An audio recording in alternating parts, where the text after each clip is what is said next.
welcome to the MSTieCast. My name is Joshua MacLeod, and we're doing something special for this new season of Mystery Science Theater 3000. Last time you'll heard that we reviewed the episode Reptilicus, and what we decided to do to save some time and to get our fill is we've divided the 12 episodes between the other members. I've taken 6 episodes, and Toby has taken 6 episodes of the new series. We're going to get our own guests, and we're each going to review them ourselves, and we're going to kind of meet at the end and review the final episode together and give kind of a final synopsis of the season. But for today, I'm going to be reviewing Cry Wilderness with author and pop culture expert Chris Morgan. Chris, thank you for coming back on the show. No problem. Thank you for having me back. We have to ask this obligatory question of everyone who will be doing these reviews this week, just to get it out of the way, which is, did you or did you not contribute to the Kickstarter? And before you feel bad, I did not contribute. I didn't contribute either. I've never done a Kickstarter. If I was ever going to contribute to a Kickstarter, it would have been the Mystery Science Theater 2000 one. Mm-hmm. I certainly tried to, quote unquote, do my part by, retweeting things or whatever, by, trying to get the sort of information out there, but I didn't actually, put any money into it. I'm sure I could have figured out how you put money into a Kickstarter. I just never got around to actually doing it. And, they ended up, making, more money than they expected and going to do more episodes, funded than they expected. So it's not like, we can sort of breathe a sigh of relief, so to speak, because, our little bit of money didn't end up, costing them an episode or whatever. Mm-hmm.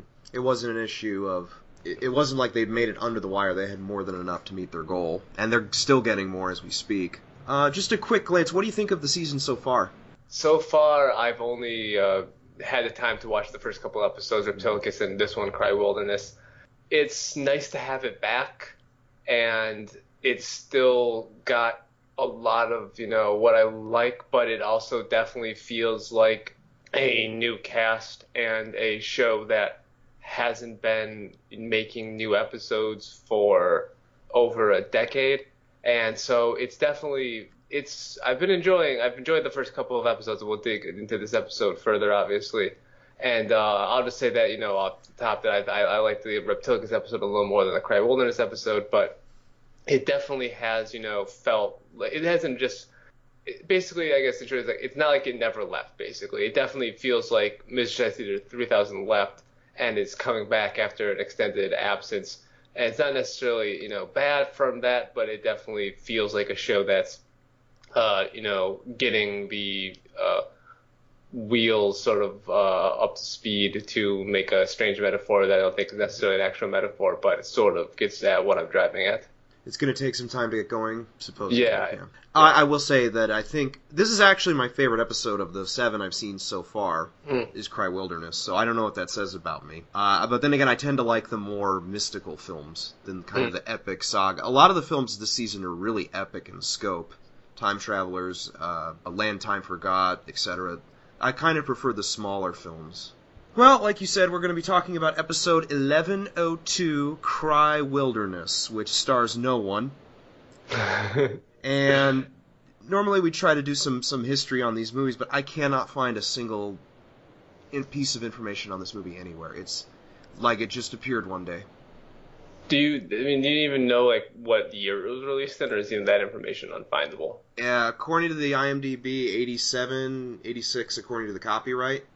So sometime around there, but I can't find a video distributor. I can't find... it was released onto DVD with Search for Bigfoot, I think maybe 4 or 5 years ago, but the director didn't direct any other movies. The actor who played Paul only was a child actor. He only did 4 other things, and he did some episodes of The Wonder Years. A lot of the adults in this movie only made 3 or 4 films. I can't figure out... And we'll get more into it, but I can't find anything on this movie. It's like it just appeared one day. Interesting. So we start the episode, and Gypsy is doing repairs on the first sketch is Gypsy repairing the ship. What did you think of the sketch? If you even remember it, because it's so forgettable. Yeah, it was fine. It doesn't stick out to me. I don't really feel like many of these the host segments have been all that memorable, aside from, the rap one that everybody made a big deal about, which I thought was fine, and the Reptilicus episode. I mean, I've only seen the first two episodes, but I mean, like, I don't, like, have any strong, like, thoughts necessarily about it, especially because I feel like that opening was particularly nothing really happening in it. Like, there wasn't really much going on at all, so I can't even, like, remember any sort of hook to it or whatever. It's just, like, sort of like the episode has begun, and it's like, all right. It's the old expositional bit of introducing the show, and then the bit of Crow, of the person down below having large objects dropped onto their head. Yeah. Oh, I guess Home Alone in a way. And then we get our intro, and apparently we learned that the intro has to be recreated every single time because they can't rerun the original intro. Go figure. We get our invention exchanges, and we'll start with the Thanksgiving theremin music. The one thing about the new season that, like, that, like, Joel's back on it, like, we get, like, sort of the whole invention exchange thing going on again, which, once, Mike took over as the host during the original run of the show, that sort of ended. And, I mean, Invention Exchange was, it was, something, it was always hit or miss, like any of the host segments or whatever. But in terms of the Thanksgiving theremin, I thought it was kind of funny, kind of clever. A turkey with a theremin in it is sort of a amusing sight gag. And, like, if you can just get, like, an amusing sight gag out of, a Invention Exchange, it's sort of done its job. I thought it was okay. It didn't really trickle me one way or the other. The next one's the one that got all the buzz, which is the Carvel Cake Clock. Now, did you grow up on the East Coast? No, I grew up in the Midwest. Okay, but have you been to the East Coast? I've never been to the East Coast, so I've never actually seen a Carvel cake before in person. Nah, I'm not. Well, I mean, I've been to the East Coast as much as I've been to Florida, but when people are saying East Coast, I don't think they're talking about, being in Florida. Mm-hmm. So, and I've never been to, like, New York or New Jersey or anything like that.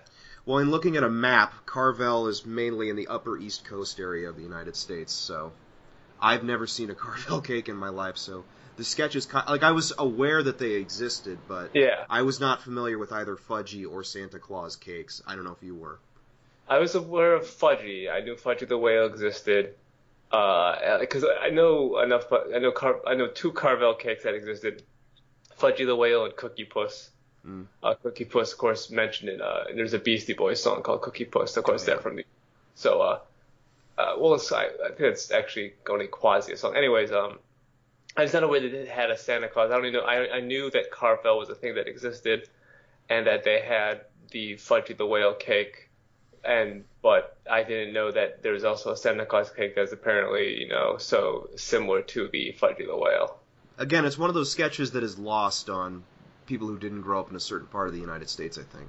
Yeah, possibly. It definitely is sort of, like, regional. And interesting because, like, it's regional, but not like a Minnesota, Wisconsin, Midwestern regional. It's a New York, East Coast, probably maybe even New England sort of regional. So it's, Let me ask this. What were some of the inventions from the original show you thought were good? I'm trying to think of some of because usually the ones that were funnier were the ones from Frank and Forrester. And I'm just trying to think of some of the ones off the top of my head. I enjoyed when they had the time machine that obviously wasn't a real time machine. It was just them sort of, like, trying to, like, act like they were able to travel through time. There was a Joel one where he was, like, sort of combining, like, comic strips. Cartooner. Yeah. And it's the sort of thing where it's like if I, had time to sort of try and, like, think through them, for some reason, like, nothing, like, is directly, like, jumping out to me. Though I know that especially, like, the Mads had some, like, funny ideas because, like, always the joke would be, like, so, Clinton Forrester had some sort of awful idea.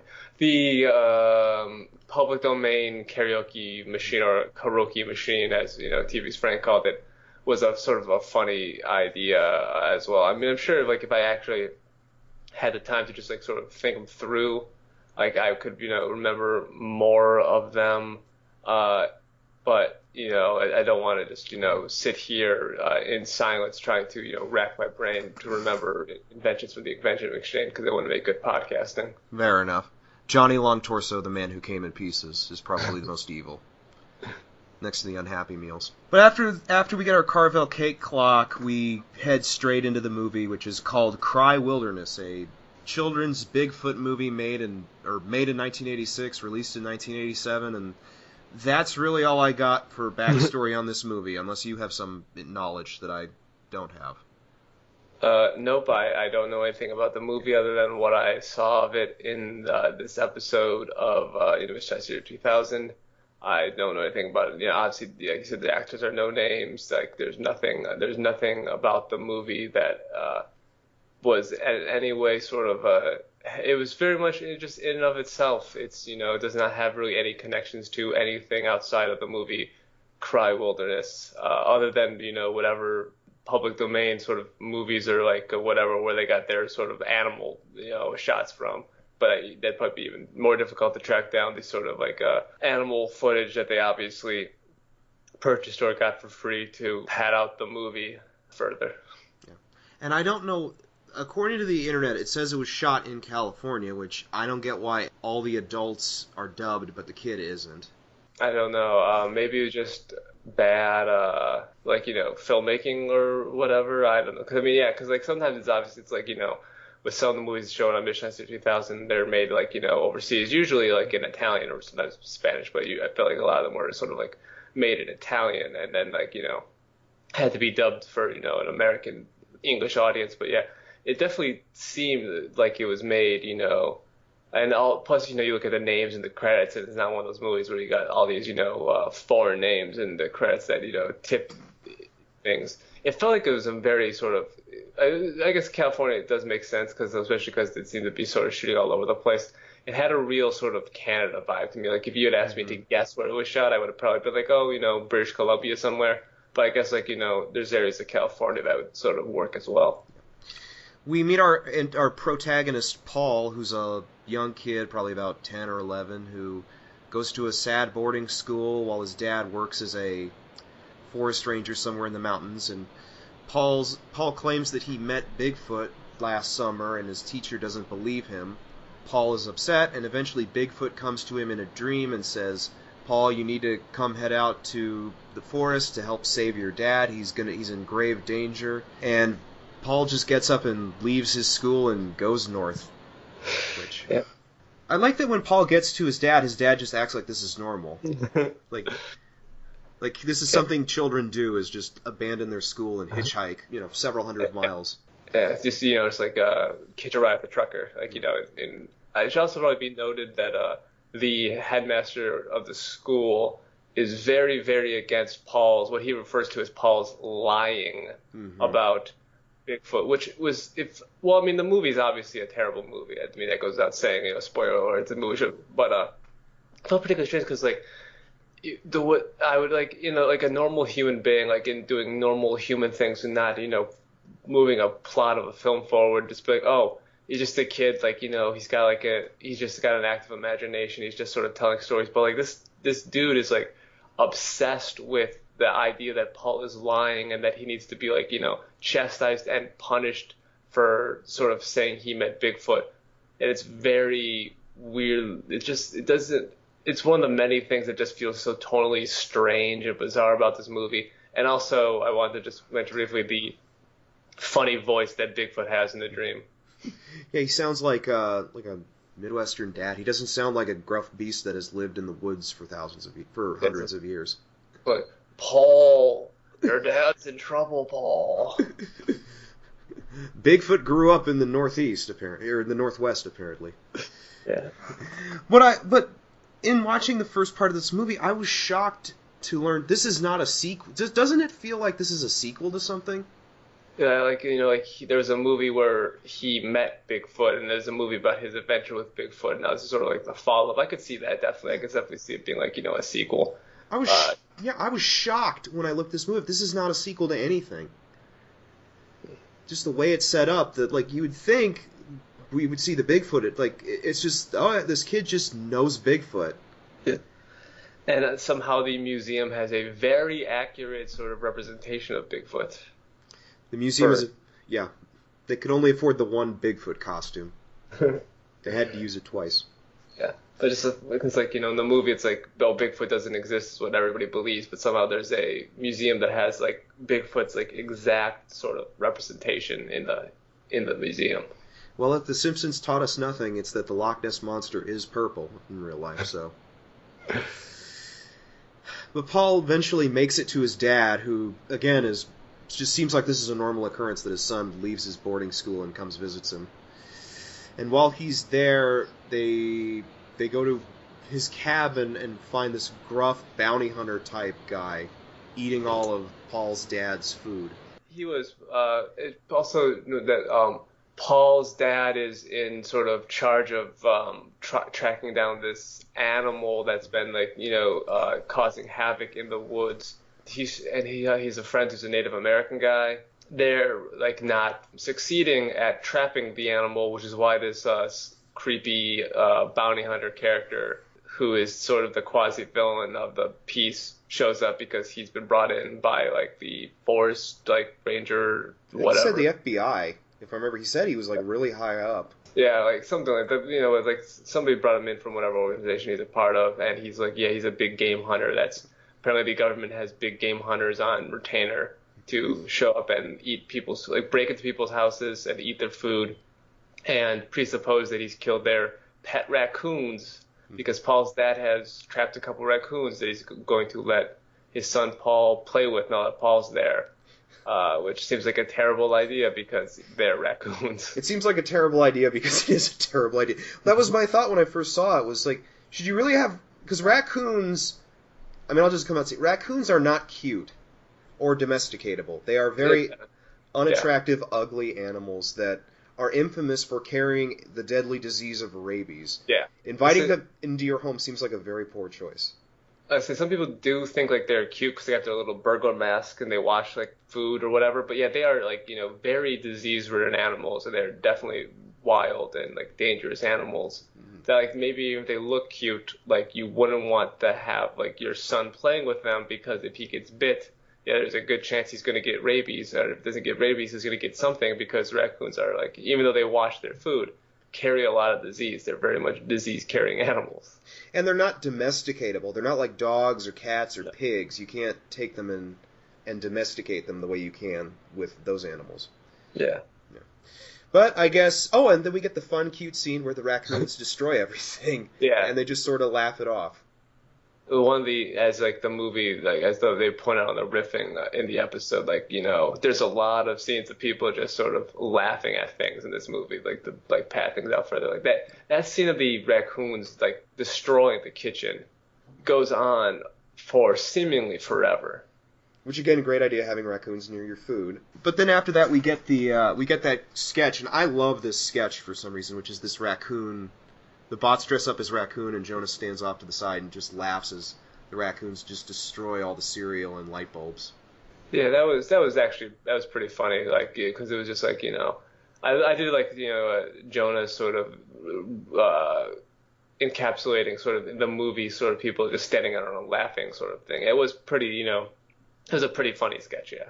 We go back into the theater, and they begin to track this wild animal, and the evil bounty hunter guy is suspicious that Paul knows something about Bigfoot that he is not aware of. One thing we probably need to clarify in that is this animal they're tracking is, I don't know if you thought this, but I assumed that they were trying to track Bigfoot. It's really not until later that we find out what they're really tracking. I don't know what you thought. I think that the movie actually wanted to make you think that Bigfoot was indeed dangerous animal that's going around killing, these things in the woods and making the animals like scared or whatever. But yeah, then it turns out, of course, it isn't, because Bigfoot has to be the good guy because he's friends with Paul. And as Paul explained earlier in the movie, and as it is shown, like when they go to Bigfoot's home, Paul gave Bigfoot a taste for Coca-Cola, and he also gave Bigfoot a radio, because they both like listening to, as Paul puts it, rock and roll music. Generic, public domain rock and roll music that you pay a quarter to get the rights to. Yeah, it was just like, it's just like rock and roll is how he referred to the music they like, is rock and roll music. Mm-hmm. I love that, because Paul tries to cover it up because he doesn't want them to know that Bigfoot is really there, and so he just covers it up. Like, no, I drank all these Cokes and I left my radio there, which... I love the insinuation that Paul left the radio on for presumably over a course of months, and it still works. Yeah. And that he somehow managed to drink, even though Paul says to his dad, I only had one Coke a day, but based on the number of smashed Coke cans, like, there's, like, I mean, he would have had to drink, unless he was there for like 6 months. Mm-hmm. He wasn't just drinking like one Coke can a day, because there was a ton. And I want to know where Bigfoot got all that Coke after Paul left, because there's no way that Paul brought that much Coke to Bigfoot, because there was a crazy amount of, there's they probably put the most money in the film, like prop wise, probably went to getting all those Coke cans to smash up and distribute around Bigfoot's cave, because it's just littered with Coke cans. Well, Bigfoot seems he's a really weird character, because it seems like he has magical powers at more than one point in the film, and yet doesn't really use his powers for anything special other than hanging with Paul. So maybe he's able to go to the city and steal Coke, which kind of makes him a dick for not paying for it, but still. Yeah. He's got to feed that fix, Paul got him hooked on Coca-Cola, and now he's jonesing for, that carbonated sugar water. That's the real reason he wanted Paul to come back. His dad wasn't really in danger, he just wanted him to bring more soda he could drink. And then after that, we get the animal to plot ratio sketch, which is kind of these weird cardboard cutout sketches we get during this season. Although I've only watched the first 7 episodes as of this recording, and they seem to be using these cardboard cutout, laser etched wooden props for a lot of these sketches. It does stop after a certain minute, but we get the trying to track the plot of the movie. Yeah, it didn't really work for me. It was just sort of like whatever. Like, I didn't really think it was like that funny or like even that easy to necessarily understand what they were going for. So that was like a sketch that didn't necessarily really work for me. It was okay.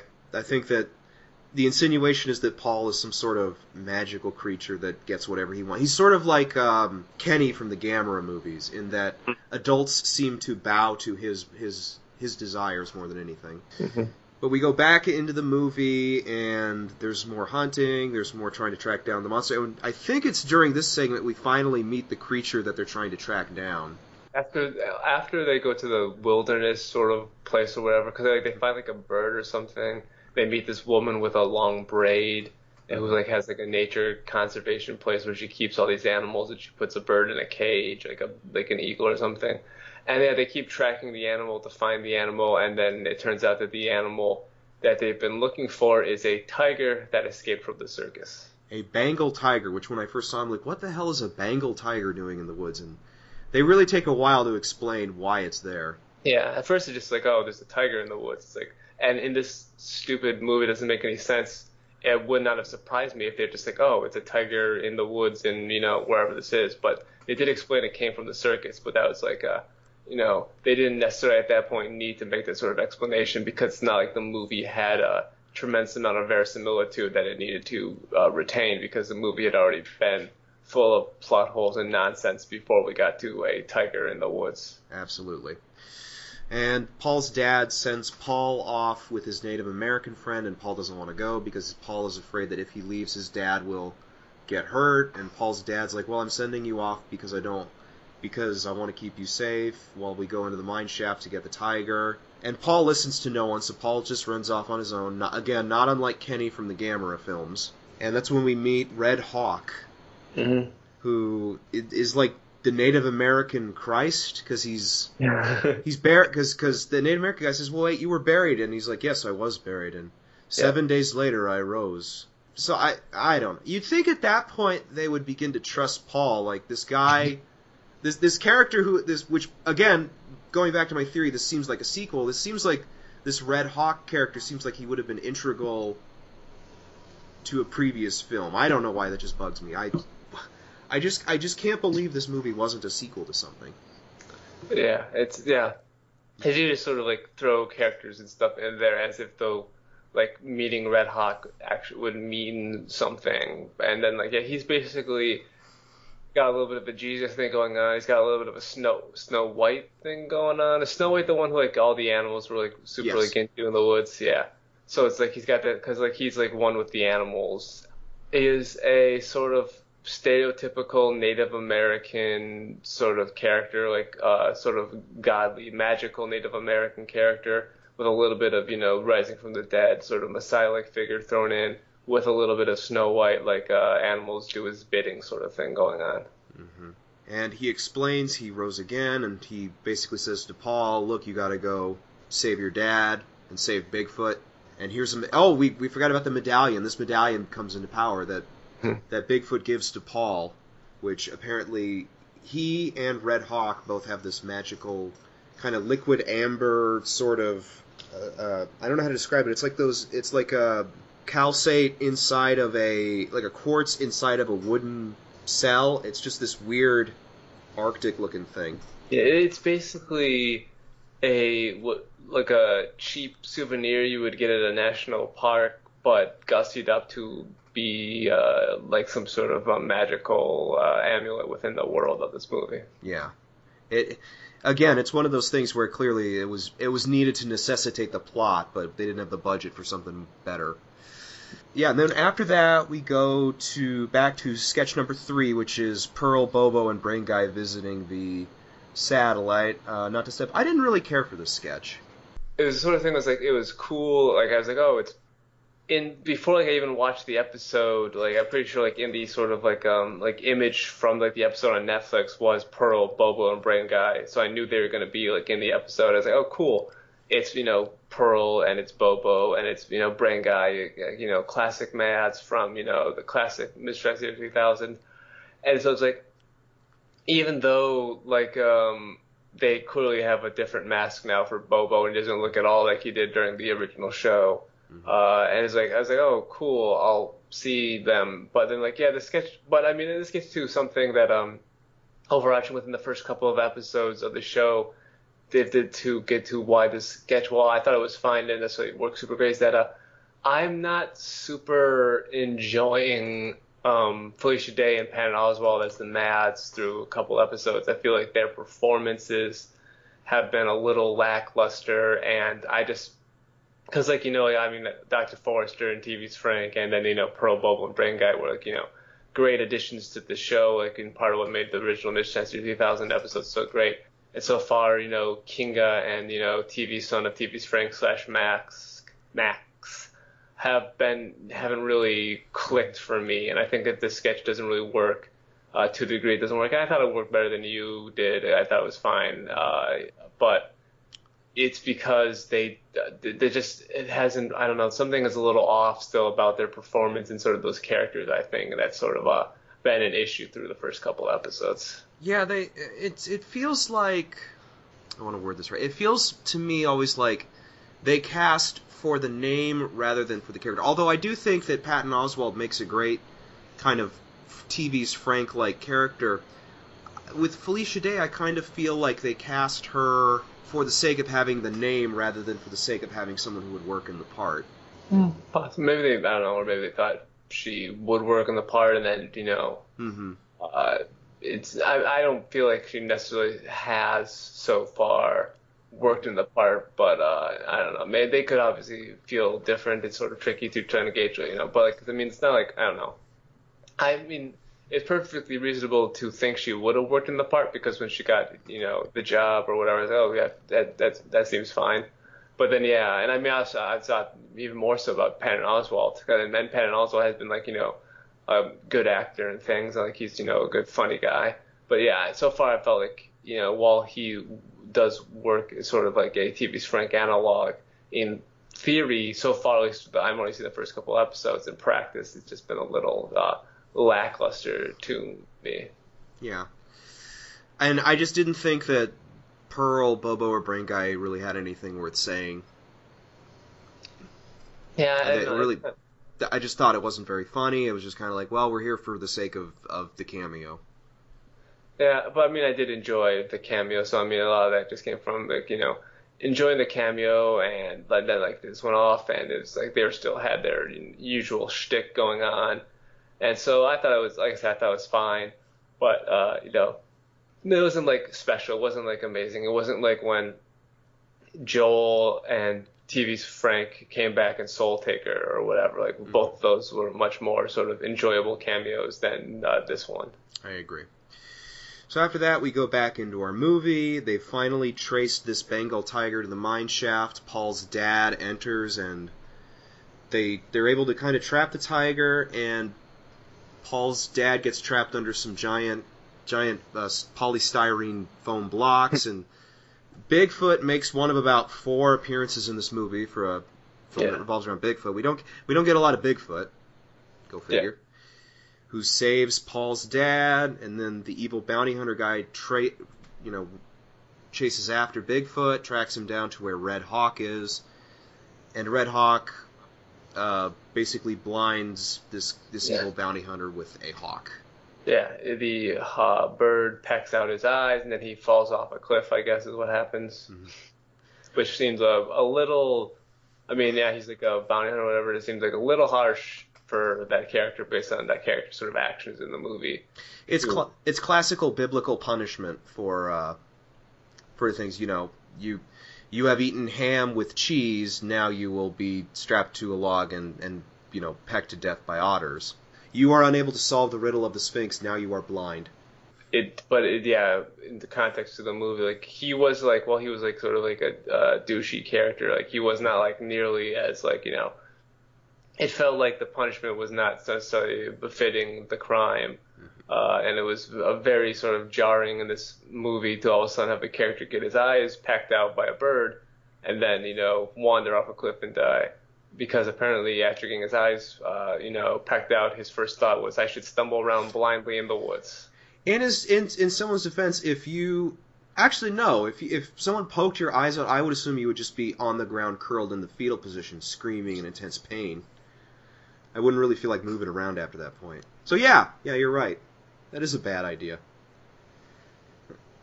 But everything, well, other than the fact that someone just had their eyes pecked out by a mean falcon, everything's all fine and dandy, and they get the Bengal tiger, and they all go back to Paul's dad's hut. Paul is playing with the raccoon again, and they eventually release the raccoons to go back live with their mama raccoon, who's, I guess, healthy now. And everything's fine and dandy, and then Paul goes back to his boarding school, and his teacher suddenly has like a 180. Yeah, it turns out that he believed all along. Yeah, I did not get that. That seemed cheap. I totally bought this Bigfoot movie until that scene. It made absolutely no sense. There's no justification for it. It didn't make any practical sense, especially because the headmaster is being super stern to Paul repeatedly when they are the only 2 people around. And also he starts talking in a very weird, lilting voice, sort of like once he's turned around, all of a sudden he's like got this very strange, like almost sort of like he's going for some sort of like innocent, naive, like voice, and it's just very weird. It all feels very weird. It's a weird way to end the movie with this character's complete about face without any provocation whatsoever. It's like the headmaster was fired, and then they hired his like nicer, not evil twin brother. Yeah, it was like that movie Dave, where Kevin Kline becomes like he looks like the president, and then he becomes the president. And then they see Bigfoot, and then the movie ends with close-up on Paul, and everything's happy-dandy and paving the way for a sequel that ultimately never gets made. Indeed. We go back to the ship, and Red Hawk Crow and Red Hawk Servo try to convince Max to relinquish power of the satellite back to Jonah so they can go back to Earth. Kinga stops him, and then that's basically the end of the episode. Yeah, they push the button. Any general thoughts on the movie before we talk about the general thoughts on the episode? This movie, as I was watching it, I was thinking, like, I think this is one of the worst movies ever screened at Mystery Science Theater 3000. It is a really bad movie, and the thing is, I was trying to think about like in what way is it bad? Because there's bad, Hobgoblin's bad, a lot of fun bad, and there's bad, the Castle of Fu Manchu bad, which is boring slog bad. And I feel like Cry Wilderness sort of splits the difference in that it is a terrible movie, and in a lot of ways it's terrible in a fun way, but in a lot of ways it's terrible in a way that is a slog. And like the character, like Paul, is a incredibly grating character for a protagonist, and not that, but a child protagonist. Like the lines he was given, and he would always be so petulant, and so like they gave him so much obnoxious work to do in the sort of the plotting and like the movie, and like the bounty hunter guy's like an obnoxious character too, and the movie's just like it's got the terrible infrequency in Bigfoot costume, and the plotting makes no sense, and the movie's incredibly padded, and all the characters are like ridiculous, and the dubbing is really lousy, and it's just like it's a really terrible movie. It's one of the worst movies I think I've seen on Mystery Science Theater 3000, and I wish it would have been more bad in a fun way than it was. It was a little bit bad in a fun way, but a lot of it was just like bad in this is a bad movie way, which can be a little bit of a uphill climb in terms of making it entertaining from a viewer standpoint. It felt a lot like Pod People to me.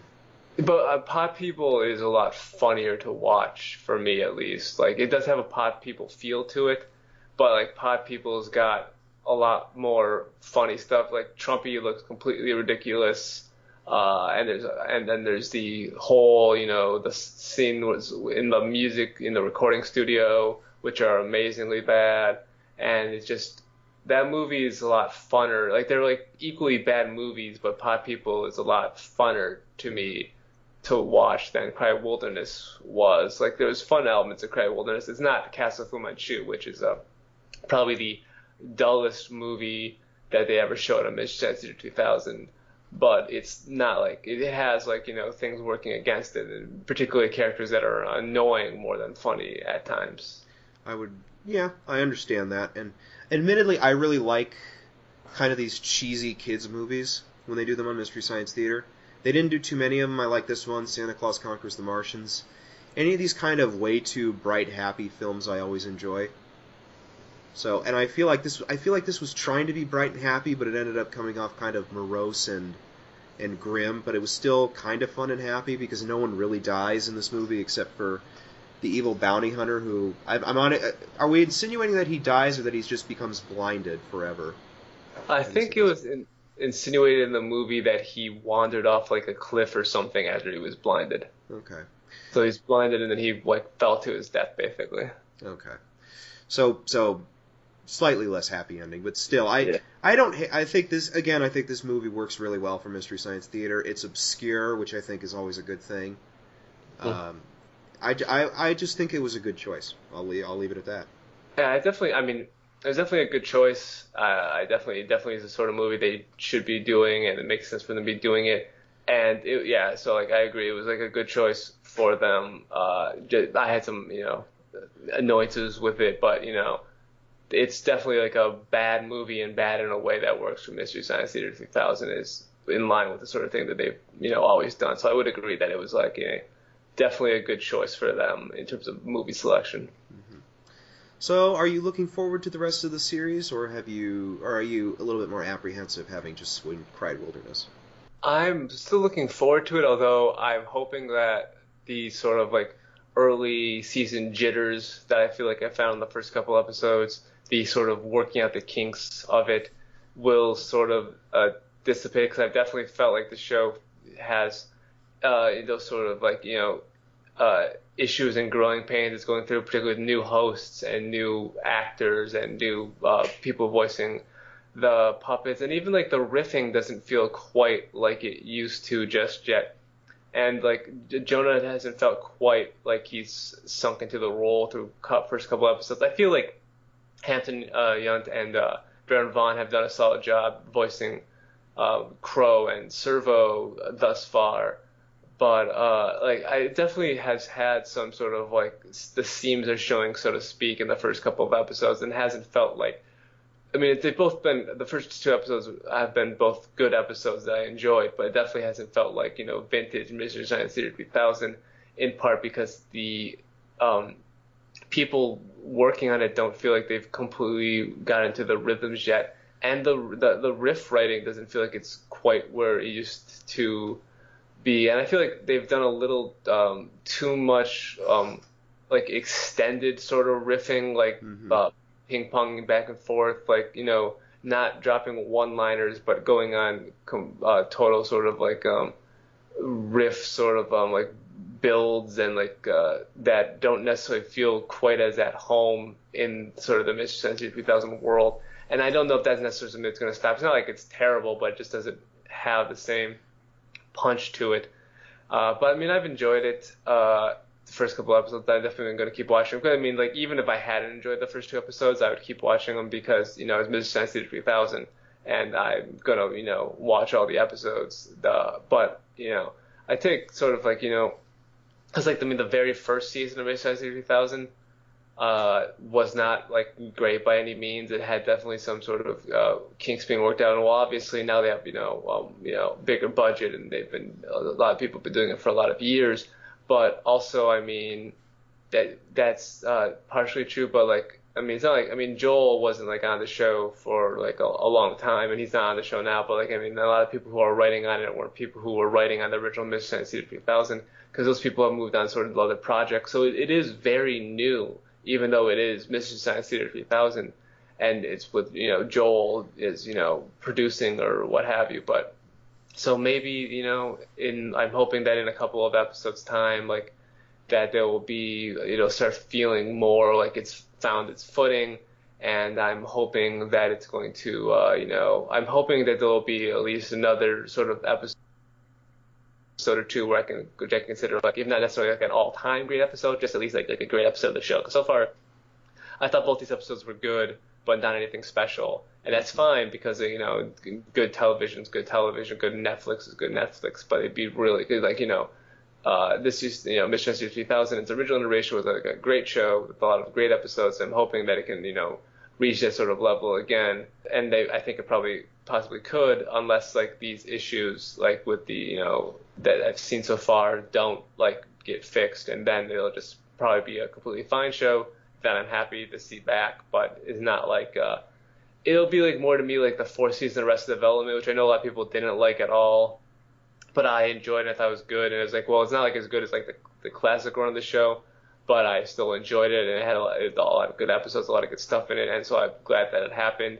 And at worst, I think that's what this season's going to end up being for me. It's like I'm glad I got to see some more episodes of one of my favorite shows, and maybe it wasn't as good as it used to be, and maybe the people on the show don't have the same feel of a Mike or a Joel or what have you, but it'll still be, I imagine it's going to end up being worthwhile, all in all. I'm hoping you're right. I'm hoping we get at least one really fantastic episode, but if we get what we get, it's fine for what it is right now. I'm not in the camp of this is the greatest thing ever, like a lot of fans are right now. I guess, I don't know. People are probably excited just to have it back. True. And it's the sort of thing like they'll probably like rethink it in once the glow of new Mystery Science Theater 3000s, because I mean that may even if impacted my Reptilicus sort of feelings maybe to a degree, because I was just like, when I was the episode sort of began and I saw like the opening like credits and like the pushing through all the various doors, I had a very excited feeling. Just because like it's back, that's really cool. And then like the episode I do think was better, like because I'm fairly good at sort of parsing through sort of like that sort of emotional stuff to get to the quality of, because I mean I have a lot of practice in sort of professional criticism, so I've grown accustomed to sort of setting that sort of stuff aside. But I mean people who are just like super fans of the show and love Mystery Science Theater 3000. I'm sure a lot of them are just really happy. I'm sure some of them are actually genuinely thinking it's great because, people have different opinions on things, and it's entirely possible that that's actually what they feel. But I imagine a lot of it is just the joy of having the show back, and then once they've had time to sort of recalibrate sort of things, and it's no longer just, the excitement of the show being back, that the sort of enthusiasm will die down a bit for these episodes. But I mean, there's always 2 ways that usually things tend to go, is that like it's so awesome, this is back, or this has, actually, what I've seen actually more of, unfortunately, is like people saying like, oh, these new episodes are ruining Mystery Science Theater 3000 because they aren't what the show used to be. And I imagine on both ends of the spectrum, things will start sort of, regressing toward the mean, and people will, come to a less emotionally charged assessment of the quality of the episodes once the sort of bright, shiny novelty of Mystery Science Theater 3000 being back after being gone for so long has worn off. But I imagine a lot of people are just, feeling feelings right now, and not necessarily interested in a critical assessment of the show as much as they are in expressing their enthusiasm for something they love being back. Yeah, maybe we should have held off on these reviews for a few months. My stance is this: the original series was so good, I don't think there's really anything they could do that could taint the memory of the original. Yeah, I mean, I like my favorite show of all time is The Simpsons. And I love The Simpsons more than anything, and a lot of people always complain about later Simpsons. I mean, people have been complaining about the later series of The Simpsons now for longer than the classic run of The Simpsons even was on. And I still watch The Simpsons, and I've seen every episode of the show, and it's not as good as it used to be, but it's still a perfectly fine show. It's a perfectly solid show and has been for a lot of years, and there'll be some not very good episodes, and there'll be some good episodes, and occasionally even a very good episode.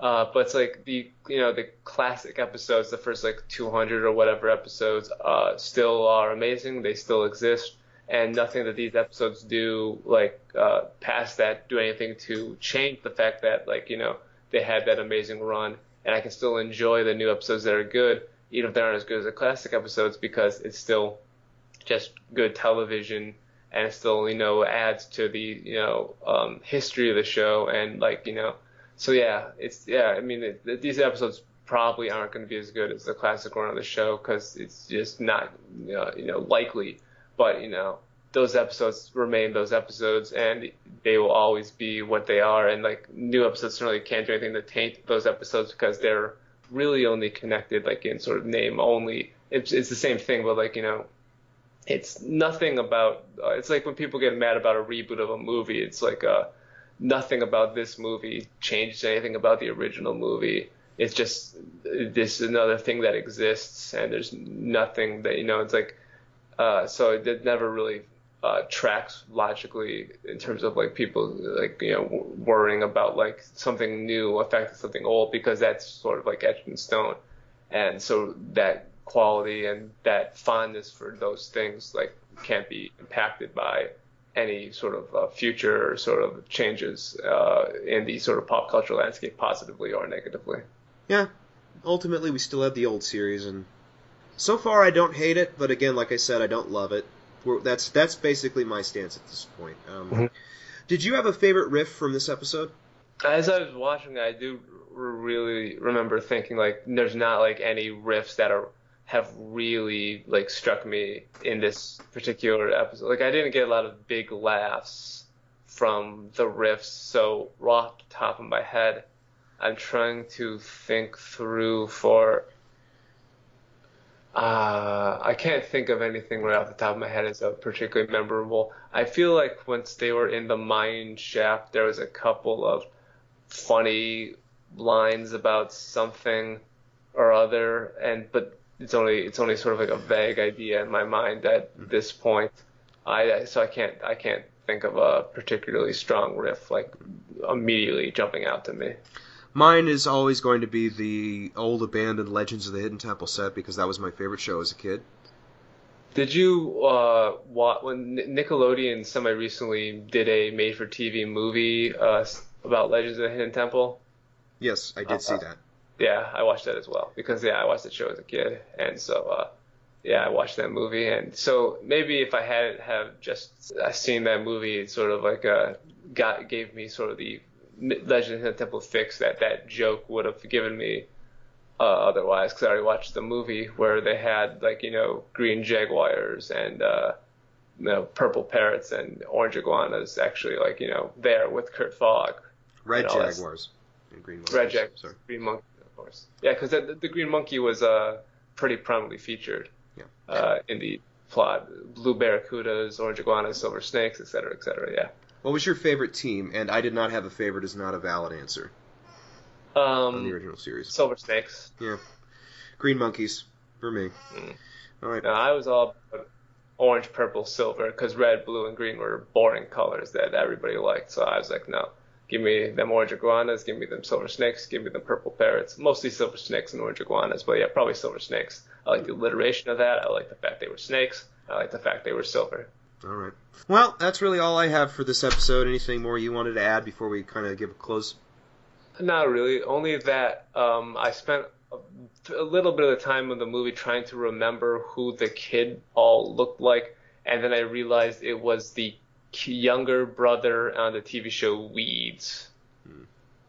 Is what I felt like he looked like. And if people have seen the TV show Weeds, which I would not recommend, it was not a good show, and I only watched the first couple of seasons of it before I bailed on it. But he, to me, looked like that kid that played the younger brother on Weeds, who apparently in the show grew up to be a sociopath who smashed a woman's head with a polo mallet or something, because that's the kind of show it was, which is to say, it was a bad show. So he became the Kennedy brother at that point. I'm guessing that's what that's an allegory. I can't remember which Kennedy. Was the one that killed someone with a golf club?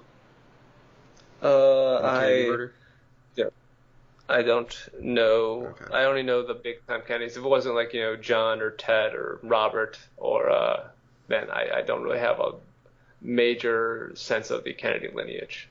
Luis Kennedy. Okay. Well, thank you, Chris, for coming on and reviewing this episode. It's always fun to talk to you.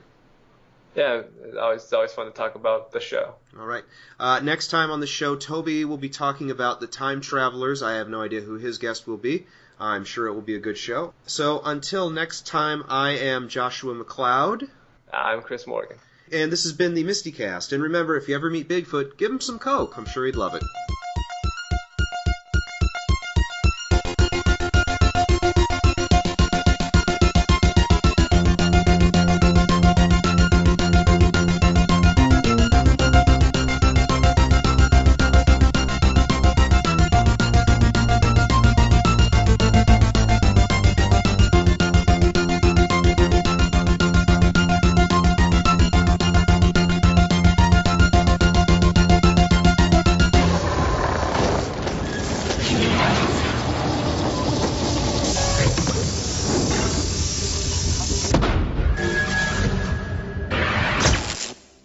Now, Poopy.